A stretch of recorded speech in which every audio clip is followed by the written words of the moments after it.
At isa-isahin na naman natin ang mga TikTok videos na tinatag nyo sa akin.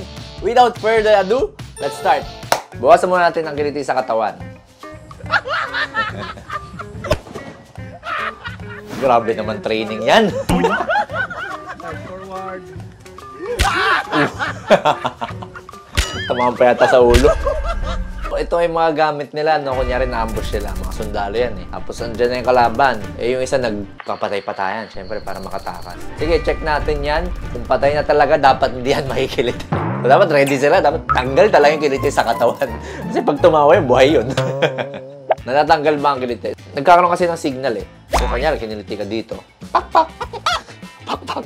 O dito. O dito. So, may nare-receive na signal yung katawan na nagsisend doon sa brain, tas na-interpret ng brain natin as a form of tickle or nakatatawa tayo. Pero unlike sa reflex, kasi dito, reflex yan eh. Pag tinapik yung tuhod mo, tataas yan, di ba yung paa? Reflex yan. Itong kiliti hindi yan reflex. Ibig sabihin, meron niyang component ng social behavior. Ibig sabihin, yung mga mas kakilala mo, yung meron kang relationship with, dun ka lang posibleng makiliti. Ngayon, kung kikiliting ka nang di mo kakilala, kahit kiliting ka pa sa nakakiliting parte ng katawan mo, hindi ka basta-basta makikiliti. Itong mga bossing natin, parang hindi sa bala ng baril mo mamamatay. Sa kiliti siya mamamatay. Grabe, ganito pala kalala yung acid sa tiyan ko, kaya pala sumasakit siya palagi. Pasintabi lang po sa makakanood ng video. Colon Today, treatment. I decided to have a colon cleansing. Alam nyo naman yung journey ko, nagka-H. pylori ako, Kababalogs. And ilang beses... So, H. pylori, nagkaroon siya, nagdudulot yun ng sakit na tinatawag na gastritis, na mambaga yung lining ng bituka or ng stomach. Kaya naman, andito na ako sa harap ng klinik ko saan magpapa-colon hydrotherapy treatment ako. Di ko na pinakita, pero guys, para kang na-bottom ng wala sa oras. Ganon yung feeling. Pero carry lang naman, yung dilaw dyan, Kababalogs, yan yung acid na... Acid? Kapag sinabing acid, ano ibig sabihin nun? Hindi naman yun basta-basta na nakukuha dito eh. That time, Kababalogs, is nafe-feel ko talaga yung water na pumapasok sa tiyan ko, then may nire-release ako. Kaya sa mga nahihirapan magbawas dyan and bloated yung tiyan, guys, I highly recommend na magpa-colon cleansing din kayo. And after that, ang gaan-gaan ng feeling. Okay, so ito, nauso din, no? Colon cleansing. It's a form of alternative medicine. Nirespeto natin yan. Pero still, kung gusto nating maging malinis yung ating colon, eh, syempre, wag tayo kakain ng mga pangit. Yung mga processed food, yung mga fast food, ganyan. Ng mga ihaw, yan kasi nakaka-colon cancer eh. Bawasan na lang natin kaysa gumagastos pa tayo sa mga gantong colon cleansing. And of course, kulang pa to sa mga studies. Kung meron mang studies, medyo maliliit pa and kulang yung evidence. Pwede nyo naman to i-try. Of course, kung meron kayong extra budget. Basta itanong nyo muna sa doktor nyo kung approve sa kanila. Yan po, kamis po, challenge. Napaka-asim. Ako naman po. Tignan niyo po ang mangyayari. Ang asim.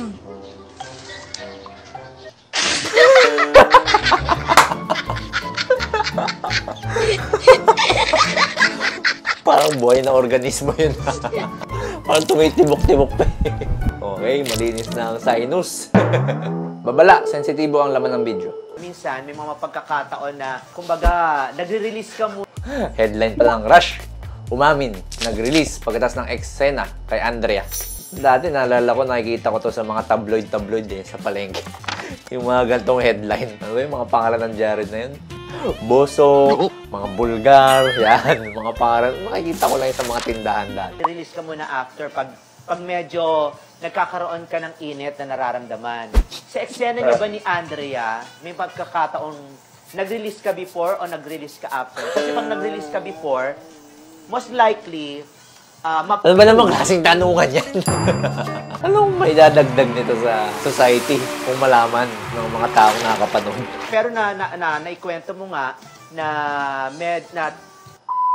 doon sa eksena nyo, so may pagkakataon bang nag-release ka after?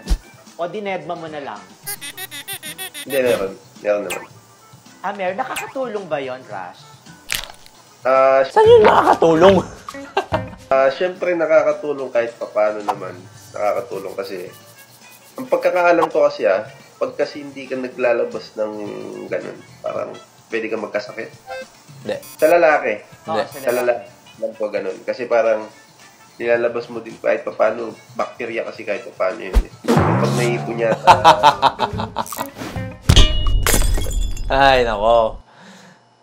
Okay lang, baka naman. Hindi lang aware. Okay, so wala pong bacteria no, kasi sterile yun. Kapag sinabi na nating sterile, malinis sa kahit anong form of foreign germs or mga foreign bodies. Kasi galing yan sa katawan mo. Kahit may UTI ka, sterile yun. Unless yung UTI mo sobrang komplikado na kumalat na dun sa itlog mo. Pag naipon yata sa ano mo is, pwede kang magkasakit. I don't know. Hindi naman. Sakit Kung hindi po nakakapag-release ang mga kalalakihan, nare-reserve lang yun, na-absorb ulit ng katawan yun. Hindi yun naiipon, hindi yun nagiging sago-sago.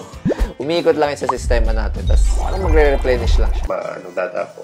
Pero ganun pagkakaalam ko, para sa akin lang naman opinion ko. Opinion naman pala. So right now, hindi po. I-correct natin. Pag may oras naman, lalabas ko. So, hindi yung after nung eksena nyo ni Andrea, mismo dun sa location. Actually, pag yung kay Andrea talaga, tinablan talaga ako sa kanya. So, yung pagre-release mo, ginawa mo dun sa location, hindi dun sa pag-uwi mo sa bahay. Ito naman, tinatanong pa kung saan ginawa. Tanong mo na kung saan ginawa, anong oras, paano. Syempre ginawa ko nung pag-uwi ko sa bahay. Teka, parang... Bumiyahe pa. Hindi ko pong maglabas pag nasa location ako kasi nga, parang nang-busy ko, bawat ano. Kung yung meron man akong time na... Siguro dapat din na ito nilabas kasi baka ma-offend yung girl, partner niya, yung Andrea. Ewan ko, opinion ko lang rin.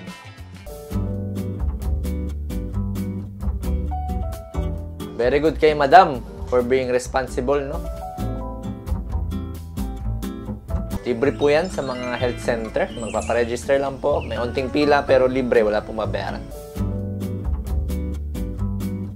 Ano yung kanyang injection?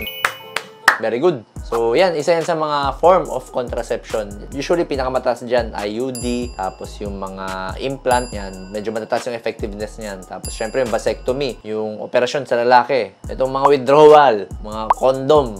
Yung mga kalendar. At yung mga dasal. eh, mabababa po yung effectiveness niyan. Kung gusto nyo magpa-birth control or mag-pills, lagi po magpapacheck sa OB nyo para sigurado ko. At kung ano yung bagay sa inyo. Sige. Grabe naman mag-selfie to. Buwis buhay.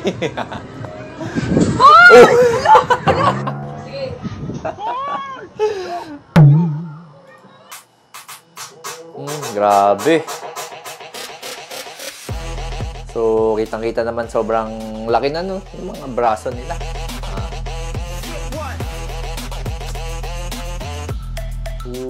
Tapos ano na, no? Hindi na proportionate, no? For sure, meron tong ibang nilalagay, ini-intake, or tinuturok. Itong mga gantong person, meron tayong tinatawag na body dysmorphia. Na-discuss na natin to sa ibang videos na kung saan ang akala nila sa katawan nila, kulang pa. They don't know na sobrang laki na ng muscle nila. Kapag tumitingin sila sa salamin, nalilitan pa sila sa muscle nila. Pero in reality, ganito na yung itsura. Hindi sila nasa-satisfy. It's a form of a psychiatric pathology. So, nakakatulong dito yung mga counseling, pakikipag-usap sa mga psychiatrist, baka bigyan sila ng mga ilang gamot para ma-relax yung isipan nila. Me, after mapili magdasal. Kasalanan, ang kailangan mo sa akin, ang iyong mga banal. Ito ang Espiritu Santo, sa parang unang-una, ngayon ang pangalaman sa walang hanggan, Senua. Ang cute. Oris ko, patawanan mo kami, salin mo kasalanan. Minsan pag napipili tayo magdasal no, sa harapan ng classroom or kung ano mang meeting, minsan parang nakakatawa. No? Lalo na pag yung mga tropa mo nasa harap talaga, tapos na maririnig mo yung bungis-ngis nila. Ang hirap mag-concentrate pag ganun eh. Huwag mo kami peto, tapos dyan mo kami ilasam. So baka meron siyang bingot, no? Or cleft palate. Pag nagbubuntis, medyo masela yung pagbubuntis ni mami. Pwede magkaroon maapektuhan si baby. Kung merong uncontrolled yung diabetes habang nagbubuntis. O kaya naninigarilyo, uminom ng alak. Or baka naman merong na-expose sa kung anumang chemicals or mga teratogens na tinatawag. So para maiwasan, dapat po laging regular yung pagpapacheck nyo sa OB habang nagbubuntis kayo. And of course, very important sa mga cleft palate na patients na makorek agad surgically, maayos agad yung diferensya sa bibig para hindi maapektuhan yung pagsasalita ni baby kapag lumaki siya. Take the time to cut him off, I need him. I know how to make the girls go crazy when you treat them like your number one baby. My women. Laka. Sige, sayaw. Sige, sayaw. Sayari kayo kay ma'am. Putang ina mo, putang ina mo. Boss, meron din ako tinapay. May pirma ni Moise. Ina mo, putang Ang lawak na kalsada, Jack Baker. Low, lalaki ka? Sabi na isa, opo. Bakit mo ako inad? Lalaki din ako. Nakita lang, ya. Inaad ko kasi lahat ng nakita ko. Akala ko bakla ka. Tungtong. Shoutout kay Frank Harding na gumagawa ng lababo. Sabi namin magkainom bago pumasok. Last day mo na ngayon. Ano ka maghuhugas ng mukha dito? Ilibat mo pa yung tubig sa kabila. For the second time, I received the wrong items. Diyos ko naman, seller, nakaka-disappoint. Don't order on this shop. Mali yung item niya, sabi ng seller. Kahit sa ulo. Ay, nako. Magpapacheck up kaso anak mo yung doktor. Kayong uminom ng malamig na tubig, resetahan ko po kayo ng antibiotic. Grabe to si Doc. Naka-Lakers na shirt. Mukhang naka-vape pa. Every 8 hours po niya iinumin, okay? And yeah, punta na po tayo sa cashier. Nurse, next patient. Hi, anak ko. Ma. Hello, Be. Kumain ka Mali, na? ma. Ano kasi magka-check up ako. Kailan dito, ma? Masakit kasi ulo ko. Di pa naman nangyayari sa akin to. Usually kapag may nararamdaman naman yung parents ko, chat lang, usap lang, in person. Pero hindi naman sila kailangan pumunta sa ospital. Doon ko na ibibigay yung mga kailangan nila inumin na gamot, tsaka mga laboratories. Sakit ulo mo? Hihingi ito ng pera. Hihingi ito ng pera. Gamot sa kahit anong sakit? 50,000. Gusto mo mag-shopping ka muna. Masakit ulo mo, di ba? Gusto mo mag-shopping, bigyan kita ng 30,000. Ayan. Masakit pa ba ulo mo, ma? Magaling na. Nawala na. Nawala agad siya na. Dapat, Doc, sinabi mo, Ma, kaka-Candy Crush mo yan eh. Sweet. And by the way, you in the middle, what's your name? My name is Mariko. What's your real name? Joselito. Okay.